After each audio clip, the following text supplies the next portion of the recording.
Hi, everyone, and welcome to another episode of Unpacking the Word. I'm Luna, and I'm joined by my co host, Barrett. Hey, how's it going? Hey, Barrett. This is the podcast where we dive deeper into what it means to live in an ethnocidal society and how we can combat that by creating sustainable culture. And so we're just going to dive into it today because a lot has been happening. But in particular, today we're going to talk about the SCOTUS decisions that came down last week. So Barrett, I'll kick it to you. Yeah, so at the end of the session for the Supreme Court, some pretty hotly anticipated decisions came down.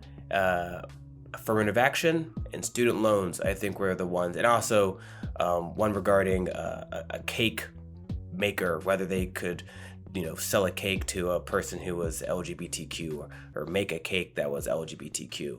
And so those cases came down, and unsurprisingly, the decisions came down in a very conservative, originalist interpretation of the law that has outraged a lot of people on the left and, I think a lot of moderates, but it's overall not surprising.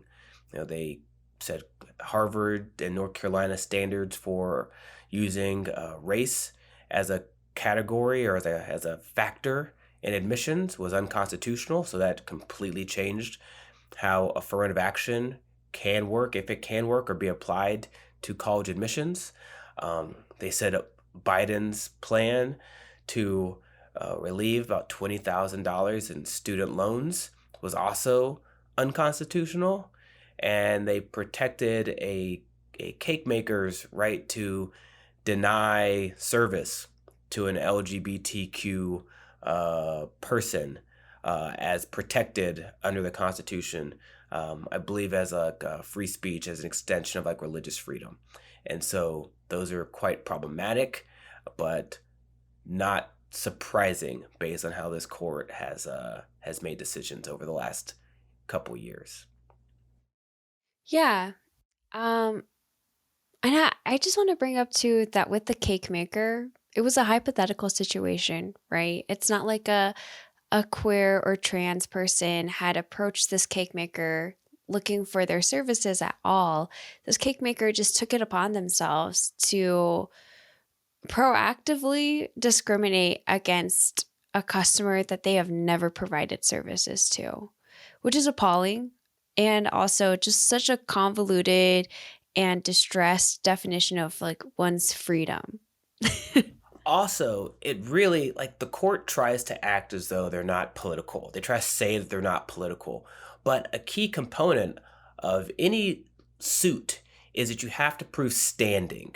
And standing is you just have to prove that a harm has occurred. Like a hypothetical harm doesn't give you standing. Saying that I feel this thing could happen to me in the future, and if it does, I will feel infringed if it happens, that's not standing. And so, and it's a pretty basic idea. Like, for you to say that something is harmful and needs to change, something needs to happen.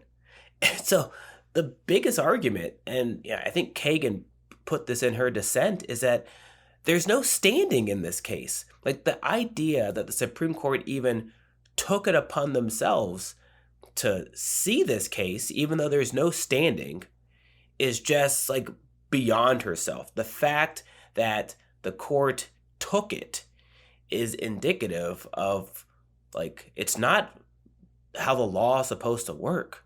And so if they're taking cases based on hypotheticals with no standing existing, Right. then clearly it makes sense to conclude that they're acting politically, because that's just not how the law is supposed to function. So when the court's acting outside how the law is supposed to work, what's the public supposed to conclude apart from them doing political? They're manipulating the law for their own means and not fairly interpreting it. And that cake maker decision is pretty indicative of that.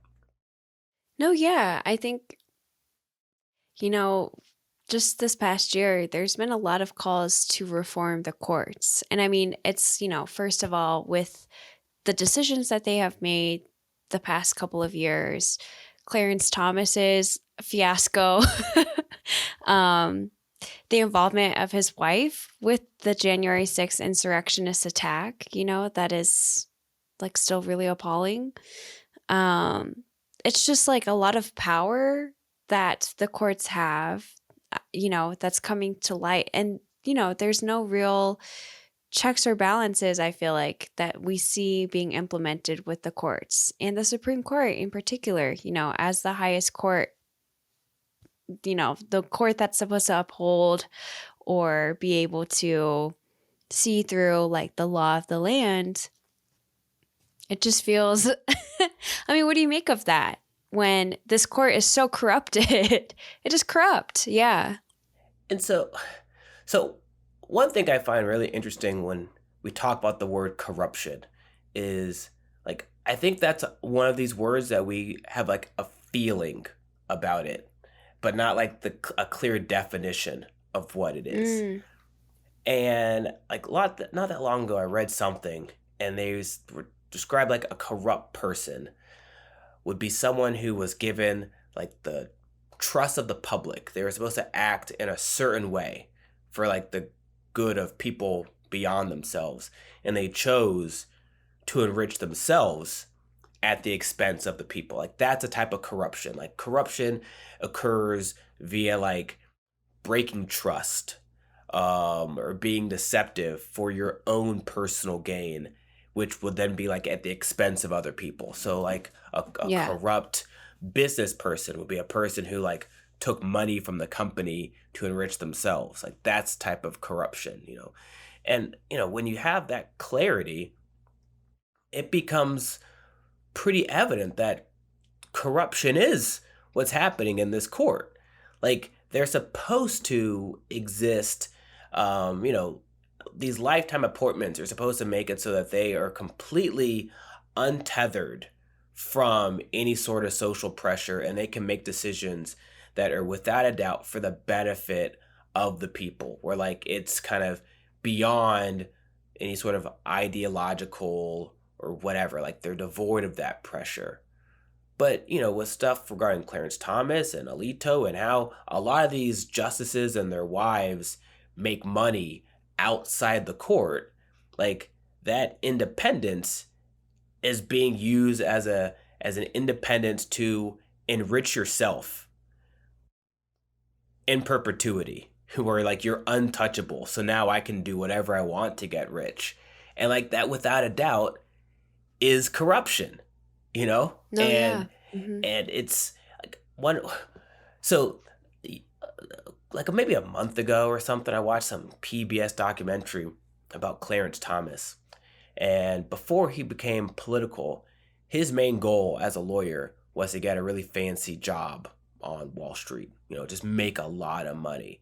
Like he wanted to make a lot of money to prove to people that he was successful. That was his real ideology. And one of his reasons for not liking affirmative action is that after he was when he was in his final year at law school at Yale, he was looking for offers. He expected all these big time offers from these firms and Wall Street and New York, where he was going to make a lot of money, and they weren't forthcoming.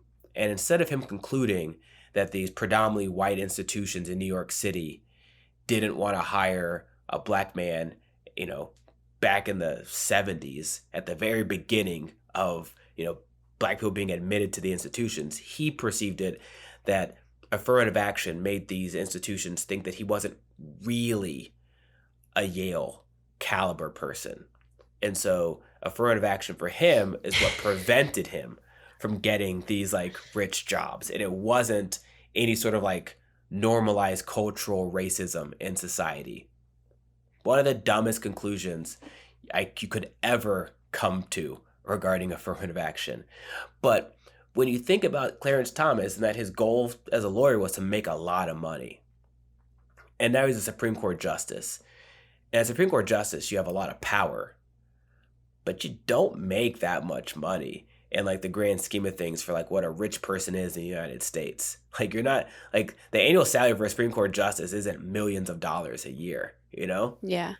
And so now you find out that he's hanging out with all these billionaires and getting bankrolled and having rich people pay for stuff so he can live the lifestyle of a rich person. It's like that tracks. Like, that's not surprising. Like, he wanted to become a lawyer to get rich.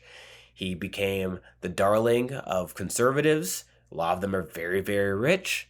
And now he is like, he has a benefactor, essentially. That's a rich, really rich white guy. And now he gets to live the lifestyle of a rich person without making rich person money. His power allows him to get the life he wanted, even though the salary of a Supreme Court justice doesn't give it to him. It's like, that's corrupt. Like, he's on the No, court. yeah, He's on the court absolutely. to make bank.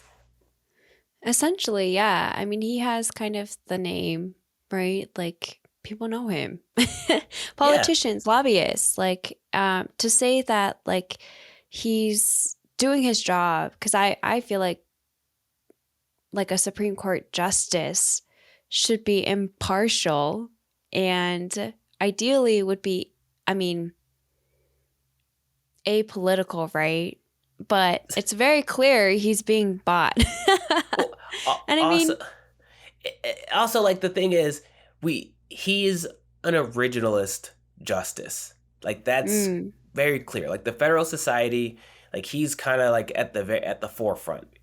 The yeah, story goes is that Reagan, I believe it was Reagan, wanted to appoint Robert Bork to the court, and once his ideas were known, the nomination failed, and Clarence Thomas was the second one. And this was kind of harder. They coached him more to conceal what he really thought. Like, his hearing was kind of laughable because he just refused to answer almost any question, because he would argue that answering a question could undermine his impartiality.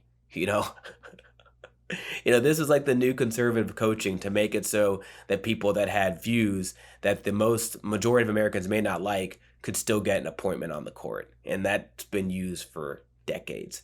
But the key thing to think about is that, like, originalism and federalism, these were ideologies that were birthed in response to the progressivism of the 1960s and 70s.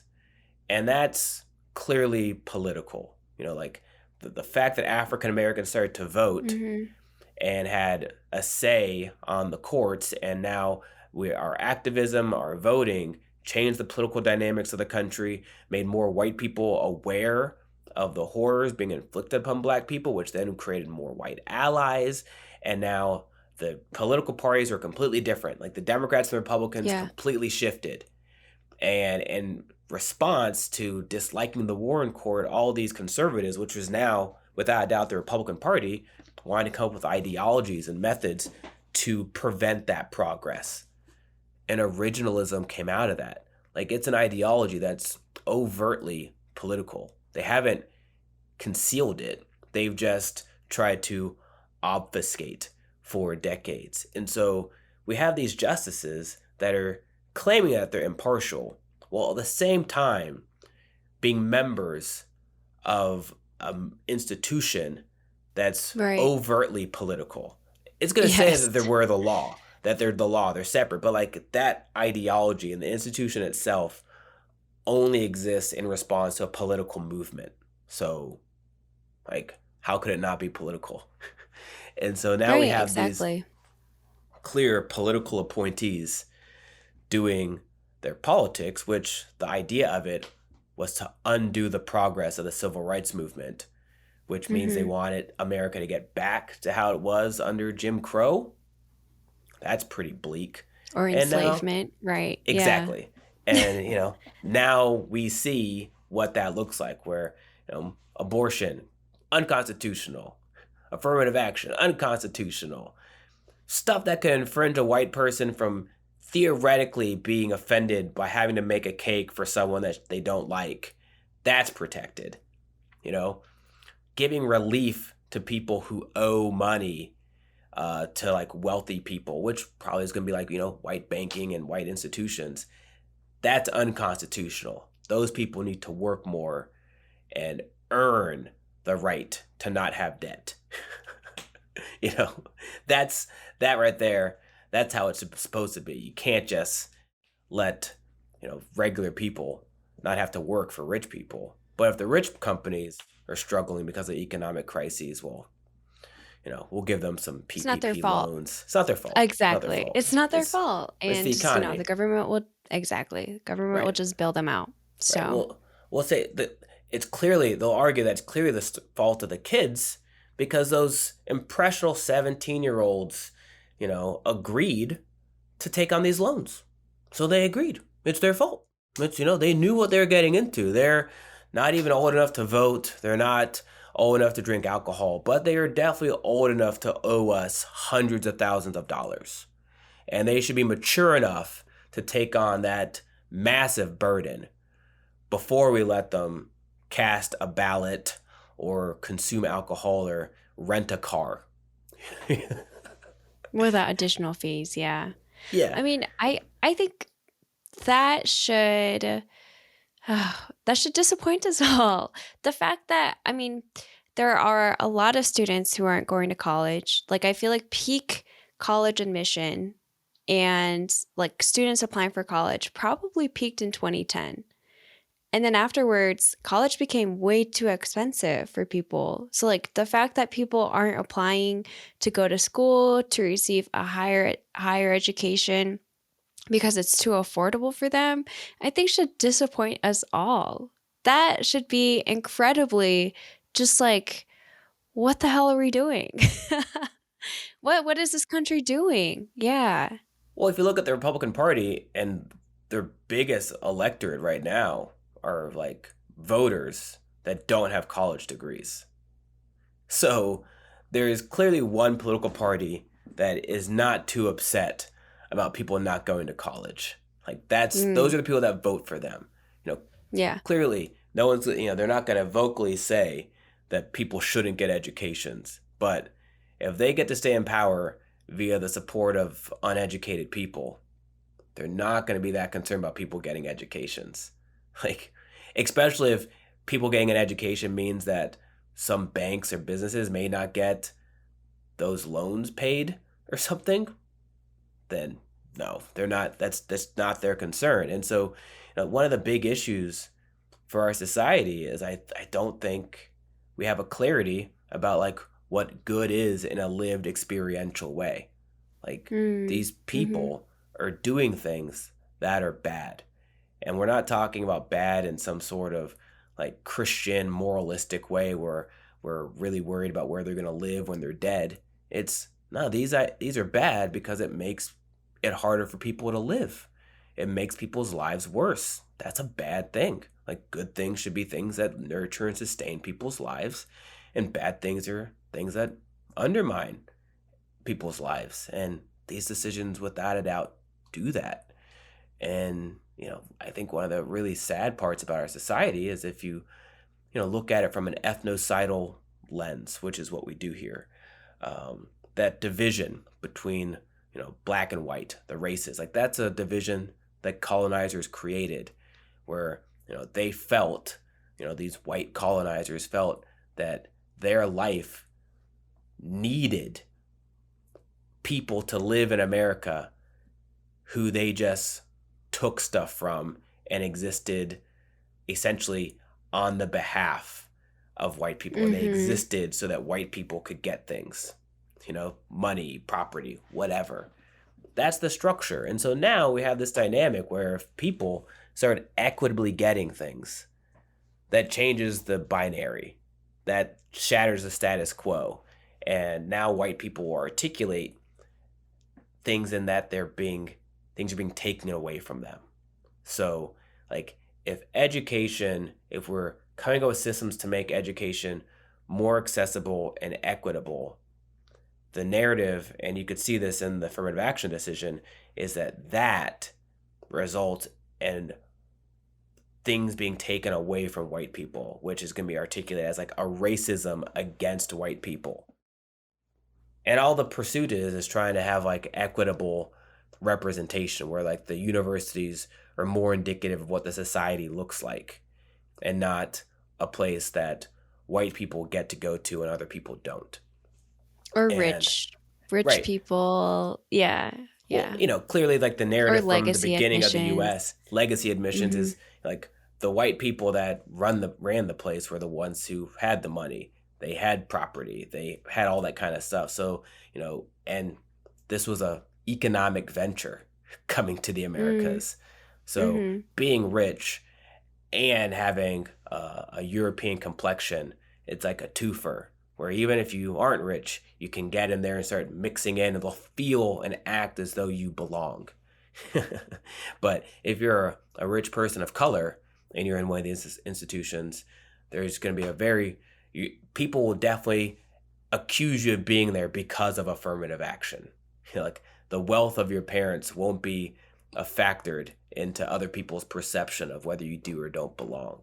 And so, like, our society's built around having these divisions and acting as though this division and inequality is just the natural order of things.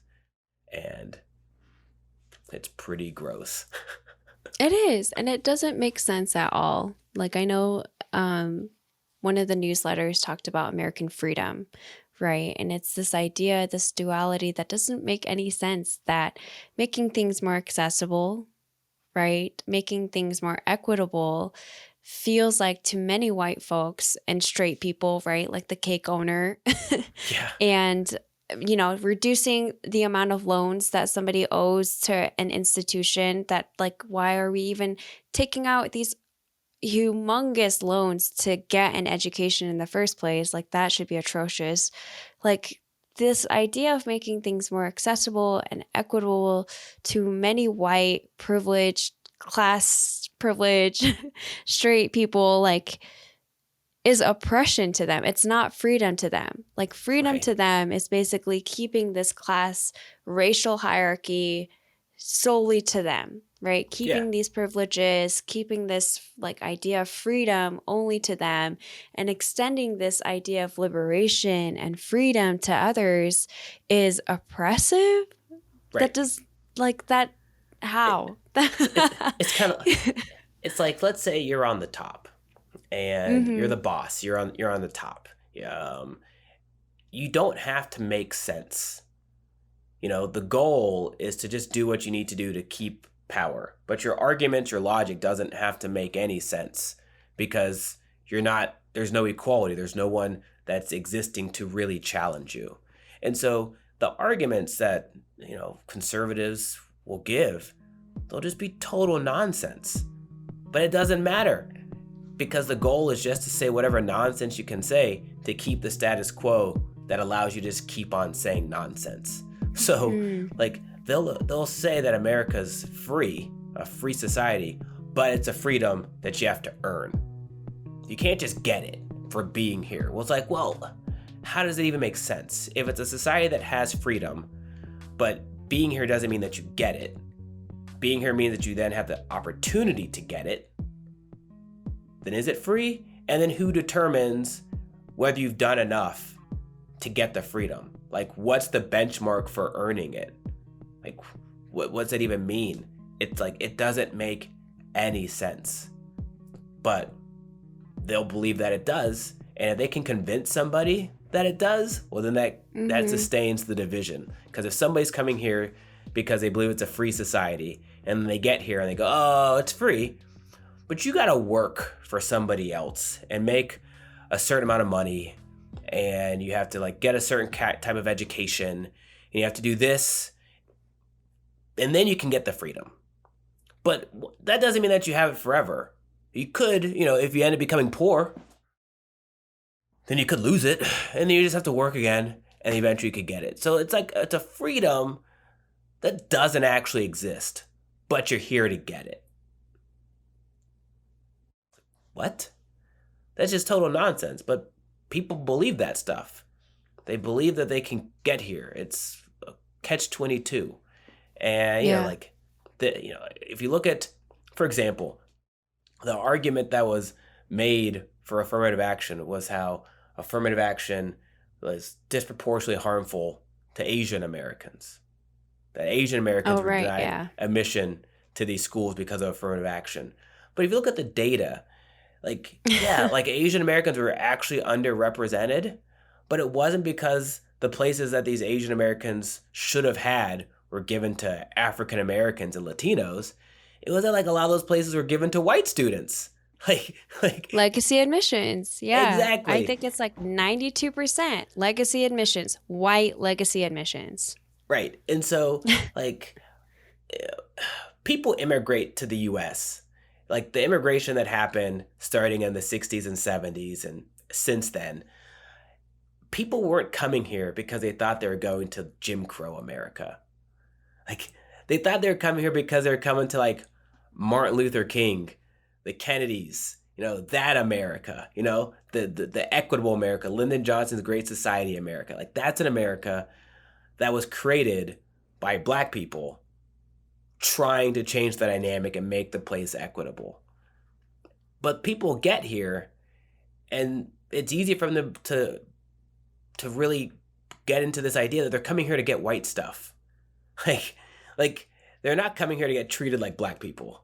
No one comes to America to get treated like a black person. But if you're not an immigrant from Europe, you're able to come here largely due to the efforts of African Americans. And that's can be a pretty hard pill to swallow, I think, for some people, because you come here and you're like, I'm here to get this thing. I expect to get it at the level that white people say it exists for everybody. And I can't. Something's wrong here.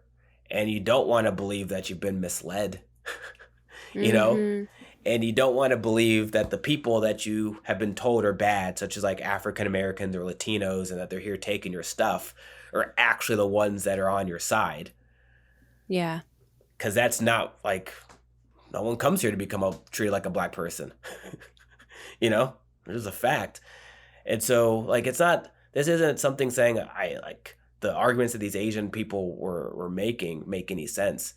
But it does say that like, it's indicative of how susceptible they are to believing that narrative, and not that they're being disadvantaged because white people are taking things from them, even though that's what the data shows. Or keeping things from them. Yeah, or keeping things from them because they're the gatekeepers of like who gets freedom and who doesn't. So, I mean, I also think it's unfortunate because like I do feel like Asians and Asian Americans are scapegoats. Like, unfortunately, they did fall into this false narrative that Black people and Latinx folks are the ones keeping things from them, when in reality, it is like white people, white men. That's what the data shows. Like, exactly. They're the gatekeepers. And also, like, at the same time, like, Asia's a big place. There's Asian immigrants in America come from many different parts of Asia. It's not like a monolithic perspective of the entire Asian community has this, but you don't need that. You need like a person. And as the cake example shows, you don't even need a real person for conservatives to make this argument to try to dismantle policies put in place to help try to make our society more equal. And so, like, they found some people that were fully upset that they weren't getting the access to stuff that they thought that they should have. And they couldn't believe that the reason they weren't getting that access is because white people weren't giving it to them. Especially when like the white person shows up and says, you're being taken advantage of and these are the people, to find out like that person who's saying that, black and brown people are taking advantage of you, like they're actually the one that's taking advantage of you.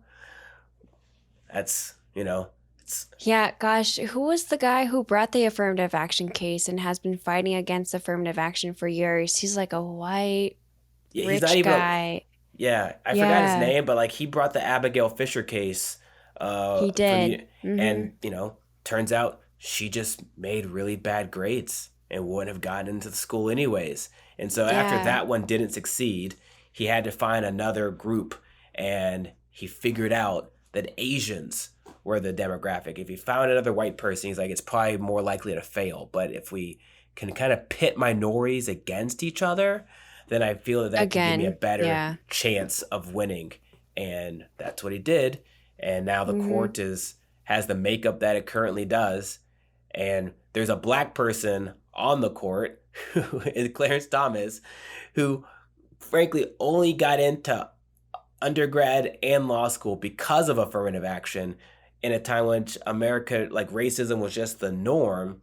And this not bright individual concluded that he didn't get jobs at prestigious white law firms because affirmative action made these white people think he wasn't smart enough, and not the normalized racism of our society that had been saying that black people just aren't good enough for anything. Like, you just can't find like that. The level of stupidity of that conclusion is just astronomical. And for like, if you conclude that on your own, and then white people find out about it, conservatives, they're really going to elevate you to the top, because Yeah.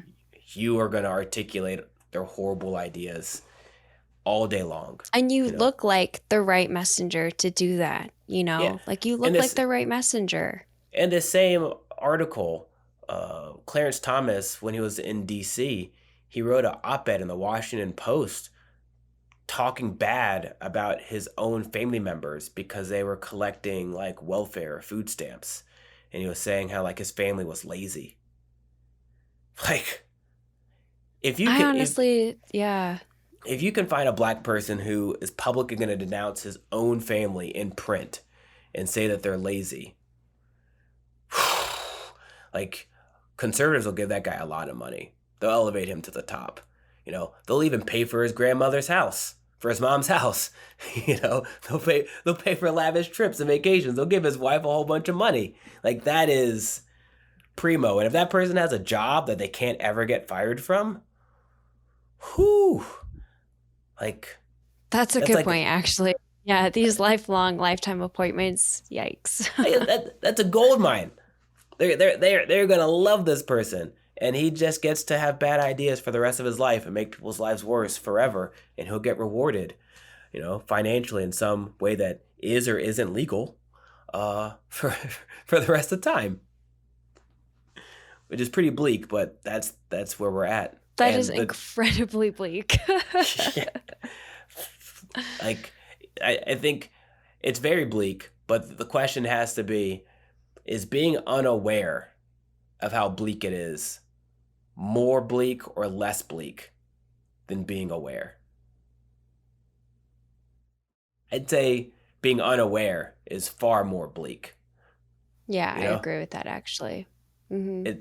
And so I think the bleakness, where we want to imagine that the corruption and the focus of these conservative justices is somehow like not as blatantly bad as it is far worse.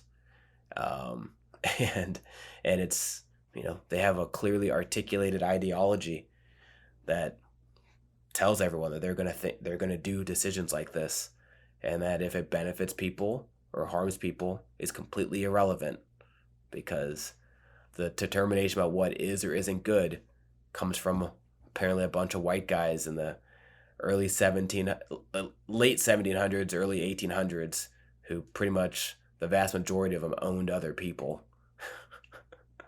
Like, ooh, yep. It's so, yeah. Like, I was doing some research for my second book, and I found that, and this came out like in 2020, so it's not that new, but like Alexander Hamilton, he owned slaves too. Like, a lot of people don't know that, because I feel like the narrative is he was the only founding father who did not enslave people.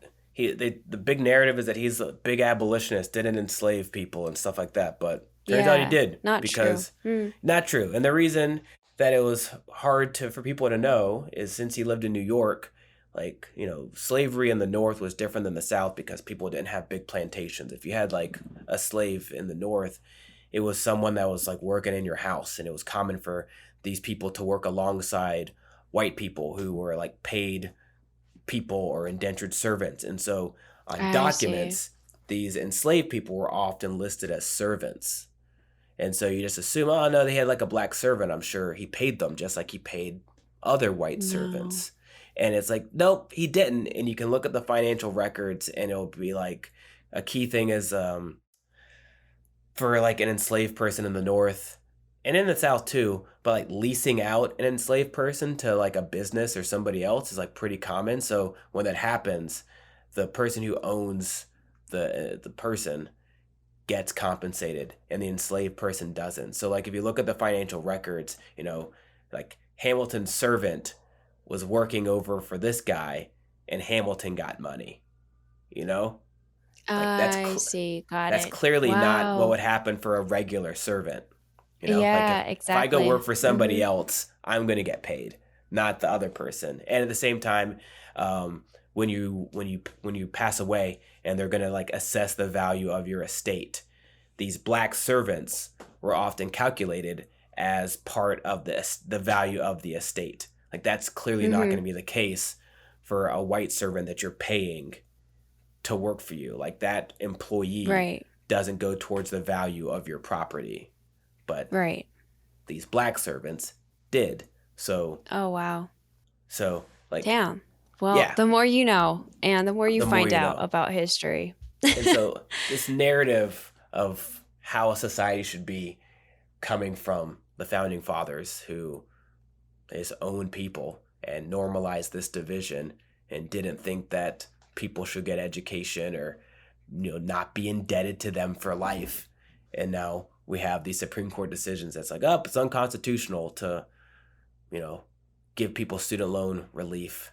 It's unconstitutional to factor in race and admissions. It's unconstitutional to do anything that could infringe upon someone's Christian beliefs. Just like, these Christians also thought slavery was a good idea. Like it's pretty obvious that bad things will happen if that's the ideology. And, that's where we're at. Well, how about we move into our final segment, reconstructing phrases? You said something earlier about how much more bleak it is to be unaware. So let's reconstruct the phrase, ignorance is bliss. well, clearly, ignorance is not bliss.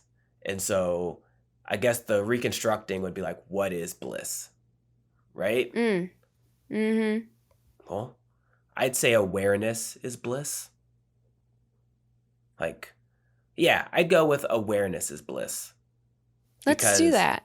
because one thing that I find really, really frustrating in the US is how they talk about how we should relate to stress. Okay? Like this is going to seem like a weird tangent, but it's going to connect. All right? Because most of the time, clearly we will work in jobs where people will like be completely indifferent to our well-being and like put stress on Yep. us, and that's like Yep. an unavoidable stress. And so there's a certain aspect where like if you're so ignorant of the well-being of the people around you, you just like throw stress on them and you don't care. So that's clearly an indication that like that's not blissful. But another thing that causes stress is just the awareness of all the stuff around you. People get anxiety when they start thinking about stuff that's in their world that they can't control. Just that awareness stresses people out. It gives people anxiety. They don't want to do something because they don't fully know what the outcome is going to be. Yeah. The unknown is scary. The unknown is Right. stressful. Mm-hmm. But like that is everything. Like there's nothing, like it's all, that's it. That's life. Like we can have theories and practices that help us like go into these unknowns, but like we don't definitively know what's Yeah. going to happen. And so Uh-huh. like there's so many practices in other countries that work to help people be calm in Yes. these moments of awareness so that they don't get anxious, they don't get stressed. You can be calm and use your brain to make wise decisions in the unknown and just keep on moving. The US does the exact opposite. And what ends up happening is we create this discourse where people are supposed to be stressed. And when they're stressed out and that results in them having like a negative disposition where like they're just unpleasant to be around, we're just supposed to accept that that's inevitable. You just like have to let this person be intolerable because there's nothing else you can do. And then the thing that makes it so nuts is people get so much stress and so much anxiety that if you say, hey, maybe you should do something like meditation or breathing exercises, just stuff that can like preemptively make it so that you're better adept at addressing these things. The inclination is like, I'll do that once I'm done addressing all of this stuff that's making me stressed out. But if I stop, all this will fall apart and it'll be even worse. I just don't have time to do this thing. I'm not saying that that thing is bad. I just don't have time for it. And it's like, well, now we're just creating a cycle where we're just going to be miserable all the time. And, I think that stress and anxiety is probably, you could connect it to the idea of ignorant bliss, because that stress comes from being aware of stuff. The stress comes from having to do things and knowing you have to do stuff. We imagine bliss being in a state of not knowing anything. Yes, which would exactly. then result in not doing anything. Being so disassociated sometimes that you just completely take yourself out of the situation and context. Right. And we know in real life that that's actually horrible. That's really bad. Yes. Sometimes necessary, but yeah. Like if you need someone to do something, they're just like so overwhelmed. Like, I got to check out. And like, you know that they need to do it. But for all the other people that like need that person, that's not helpful. But like our society almost makes it so that people have to do that, which then creates like an even more problem. So I'm saying this in that, like, if awareness is bliss, then we have to come up with concepts to make it so that when we have that greater awareness, we can deal with like the questions and potential anxiety or stressors that can come from being aware and having knowledge. So like, if we're talking about just like we're talking about the Supreme Court right now, and knowing that there's an agenda that from day one has been articulated to like dismantle stuff that Americans value, and that they're just going to keep on doing that. These aren't like coincidences. It's an articulated agenda. That's really bleak. But being aware of that is far less bleak than not being aware of it. But we like to think that imagining that it isn't bleak is actually better. And that's just not the case at all. Because, if you imagine that it's not bleak, you're not going to stop it. You're not going to imagine ideas to counter it. You're just going to, ignorantly go along and then be surprised when the predictable happens again. That's a real bleak way to live. No, yeah. And so anyways, I'd say awareness is bliss. And if you know that... Awareness is bliss. I like that. If you know that, you'll then come up with ways to be calm and blissful as you go through the world and encounter all the unknowns and potential stressors and anxiety inducers, and just be blissful as you do it. I think that's the goal. Be aware, be fully present. Yeah, I like that. Awareness is bliss, y'all. Perfect. All right. Well, thank you everybody for tuning in and listening. You all can find us on all social media platforms at SCL_community. And also please subscribe to our newsletter, The Word, which you can find on our website at scl.community. Right? That's the website? Yes. Yep.